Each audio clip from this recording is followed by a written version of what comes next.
Guys welcome back to my channel Shamit Bidani official. और कल रात को ही एक बिग न्यूज़ आ गई थी।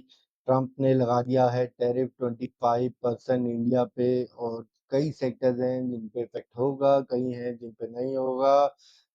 ओवरऑल मुझे लगता है कि ज़्यादा कुछ इफेक्ट नहीं होना चाहिए और मार्केट थोड़ी वॉलेटाइल रहेगी। लेकिन जो इसने किया है उसका थोड़ा बहुत इफेक्ट तो होगा ही। कैसे होगा इस बारे में डिस्कस करते हैं। मैंने कुछ की पॉइंट्स बना रखे हैं, इसको हम देख लेते हैं एक बारी। अ, ये की पॉइंट्स जो है आपको दिखा देता हूं मैं। ये देखिए, मैंने कुछ की पॉइंट्स बनाए हैं क्योंकि की पॉइंट जानना बहुत जरूरी है कि हो क्या रहा है। तो ब्रेकिंग न्यूज में ट्रम्प ने अनाउंस कर दिया 25% tariff on Indian import from 1 अगस्त। ये कब से वैलिड शुरू हो जाएगा? 1 अगस्त से शुरू हो जाएगा ये रेट। इंडिया की एक्सपोर्ट, इंडिया लगभग 87 बिलियन का एक्सपोर्ट करता है to US, which is 20% of the total export of India. Experts के सेंटिमेंट्स जो है वो शॉकिंग है, बट इंडिया की जो मैक्रो इकोनॉमी है वो बहुत स्ट्रांग है इस टाइम पे। मैक्रो इकोनॉमी से मतलब है मेरा कि जो इनकी विद इन इंडिया कंट्री में जो काम हो रहे हैं, जो मेड इन इंडिया प्रोडक्ट्स बन रहे हैं, जो जैसे मार्केट चल रही है विद इन इंडिया, वो बहुत अच्छी है। डिमांड भी अच्छी है, सप्लाई भी अच्छी है। हम अपने प्रोडक्ट खुद बना रहे हैं इंडिया में और उनकी डिमांड बाहर भी दे रहे हैं अलग अलग सेक्टर्स में। जैसे आप डिफेंस में देख लीजिए, अभी रिसेंटली जो हुआ था उसमें हमारा ही अपना प्रोडक्ट बना था और कितना अच्छा परफॉर्म किया उसने। मैं आप जानते होंगे मैं किस चीज की बात कर रहा हूँ। तो विद इन इंडिया प्रोडक्ट की बहुत डिमांड हो रही है, आउट ऑफ इंडिया ऑल्सो। और विद इन इंडिया तो बहुत अच्छा चल रहा है प्रोडक्ट्स वाइज। तो कुछ सेक्टर्स हैं जिसमें आपको नजर रखनी पड़ेगी, जैसे आईटी सेक्टर्स है। आईटी सेक्टर थोड़ा सा स्लो डाउन होगा क्योंकि टेक्नोलॉजी वाइज यूएस में बहुत काम होता है आईटी सेक्टर में। इंडिया की कंपनी बहुत काम करती हैं और बिग प्लेयर्स हैं जो इन्फोसिस और एचसीएल जैसे बिग प्लेयर्स हैं। इसमें थोड़ा हीट अप रहेगा, वॉलेटिलिटी अच्छी खासी रहेगी। हो सकता है स्टॉक थोड़ा डाउन भी आ जाए, तो घबराने का नहीं है, ये सब तो चलता ही रहेगा। फार्मा सेक्टर्स में जो है करेंटली जो है एग्जाम कर रखा है, अंडर इन्वेस्टिगेशन है। अब कितना टैरिफ लगता है कितना नहीं लगता, फार्मा सेक्टर अभी इन्वेस्टिगेशन पे है। और सिप्लास और सन फार्मा जैसी कंपनी जो है वो बेटर पोजीशन में है इस टाइम पे, क्योंकि अभी एग्जाम कर रखा है फार्मा सेक्टर। ऑटोमोबाइल इंडस्ट्री में बहुत ज्यादा इफेक्ट रहेगा, हाई रिस्क पे ऑटोमोबाइल इंडस्ट्री।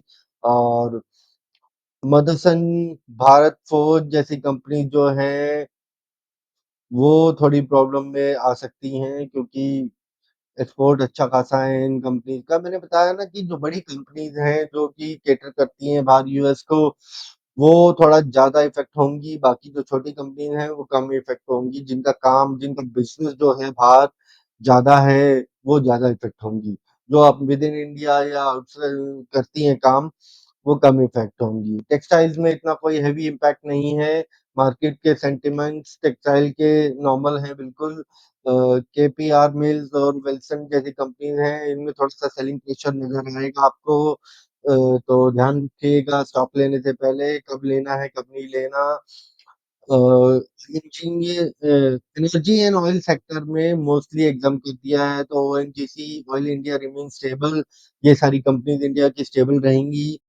स्टॉक में वॉलेटिलिटी हमेशा रहेगी, मैंने आपको बताया। थोड़ा बहुत इम्पैक्ट तो आता ही है हर एक चीज में, specially in export heavy stocks. जो कंपनीज यहाँ से इंडिया से माल बाहर भेजती हैं, एक्सपोर्ट करती हैं, उन स्टॉक्स में वॉलेटिलिटी ज्यादा रहेगी।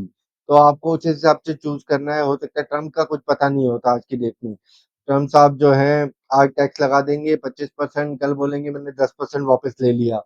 तो उस बेस पे आपको, you never know what will happen in the future.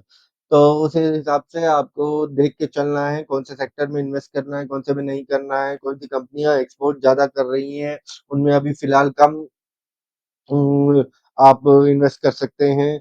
और गुड न्यूज ये है कि इंडिया की इकोनॉमी जो है ना वो इनवर्ट फोकस ज्यादा है इस टाइम पे, because of the Modi government. Modi government has done lot of things in Indian economy. तो मेड इन इंडिया प्रोडक्ट्स बहुत आ रहे हैं जो कि सक्सेसफुल हो रहे हैं, और उनकी जो ड्यूरेबिलिटी है वो अच्छी है, लोग भी बाहर के लोग लाइक कर रहे हैं हमारे प्रोडक्ट्स और अंदर भी डिमांड ज़्यादा है, सप्लाई भी अच्छी है। हम इतना फ़ोकस्ड हैं अपने इनवर्ट प्रोडक्ट्स के लिए जो कि मेड इन इंडिया बने हुए हैं। तो जो अगर made in India product use करेंगे तो आप उसमें इकोनॉमी का भी फ़ायदा होगा और आप लोग का भी फ़ायदा होगा। जो अगर मेड इन इंडिया प्रोडक्ट होगा वो सस्ता भी बनेगा हमारा और इकोनॉमी हमारी अगर वो डिमांड में रहेगा तो हमारी इकोनॉमी भी ग्रोथ करेगी। तो इस हिसाब से हम ये एक इंडियन इकोनॉमी के लिए गुड न्यूज़ है कि इनवर्ट फोकस हम ज़्यादा है। हम लालची नहीं है कि भैया हमें अच्छा माल चाहिए, इम्पोर्टेंट माल चाहिए।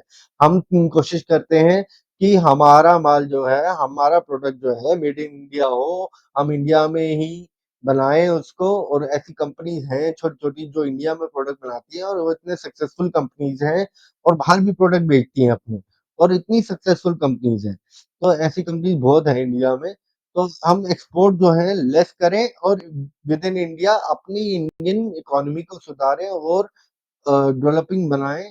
अभी डेवलपिंग तो है खैर डेवलप्ड बनाएं बेसिकली और ऐसे लेवल पे ले आए जहाँ पे हम चाइना से compete कर सकें which is that is the motive. तो डोमेस्टिक डिमांड में जैसे मैंने बोला बहुत अच्छी है और मानसून भी इतनी अच्छा चल रहा है तो मानसून के वजह से भी इम्पैक्ट करता है। तो आप मुझे बताइए कि ये सारे जो की पॉइंट्स मैंने आपको बताए उसमें क्या इफेक्ट पड़ने वाला है इंडिया के ऊपर? यूएस इंडिया का ट्रेड वॉर होगा या ट्रम्प के द्वारा? ये आपने पहले भी देखा होगा कि ट्रम्प ने कितने सारे कंट्रीज में टैरिफ लगाया था और टैरिफ लगाने के बाद फिर उसको वापस नीचे कर दिया। तो ये ट्रम्प का जो काम करने का तरीका है वो यही है। वो अब क्या सोच रहा है क्या नहीं सोच रहा है ये तो हमें पता नहीं है। लेकिन हम तो अपने मार्केट के हिसाब से और अपनी इन्वेस्टमेंट के हिसाब से सोच सकते हैं और समझदारी के हिसाब से इन्वेस्ट कर सकते हैं।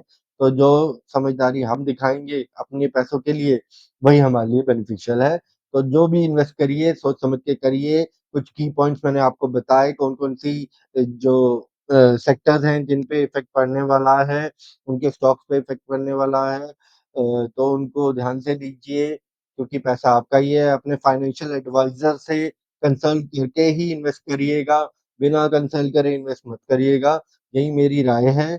अगर वीडियो पसंद आई हो तो लाइक करिएगा, शेयर करिएगा, सब्सक्राइब ज़रूर कर लीजिएगा। ऐसे अपडेट्स के लिए ऐसे की अपडेट्स मैं लाता रहता हूँ और आईपीओ के भी अपडेट्स आते हैं और निफ्टी के भी अपडेट्स आते हैं। तो अगर मेरा कंटेंट पसंद आया हो तो प्लीज़ सब्सक्राइब करिएगा। Thank you so much.